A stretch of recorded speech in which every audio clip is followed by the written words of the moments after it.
പാലക്കാട്ടെ മോട്ടോർ വാഹന ചെക്ക് പോസ്റ്റുകളിൽ ഇന്നും വിജിലൻസ് റെയ്ഡ് നടന്നു. കണക്കിൽപ്പെടാത്ത 1.5 ലക്ഷം രൂപയാണ് പിടികൂടിയത്. 13 എക്സൈസ് ഉദ്യോഗസ്ഥർക്കെതിരെ വിജിലൻസ് നടപടിക്ക് ശുപാർശ ചെയ്തു.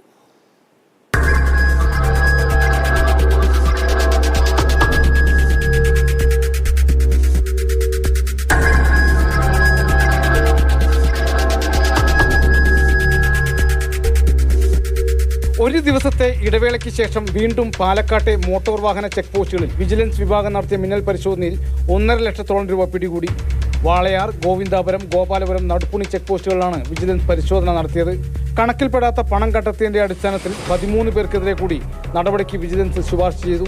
ശനിയാഴ്ച നടത്തിയ പരിശോധനയിൽ 1.77 ലക്ഷം രൂപ പിടികൂടിയതിനെ തുടർന്ന് ഇന്നലെ 13 പേർക്ക് നടപടിക്ക് ശുപാർശ ചെയ്തിരുന്നു. അതിന് പിന്നാലെയാണ് ഇന്നത്തെ നടപടി. ഇതോടെ 2 ദിവസത്തിനിടെ പാലക്കാട് ജില്ലയിൽ നടപടിക്ക് ശുപാർശ ചെയ്ത മോട്ടോർ വാഹന വകുപ്പ് ഉദ്യോഗസ്ഥരുടെ എണ്ണം 26 ആയി.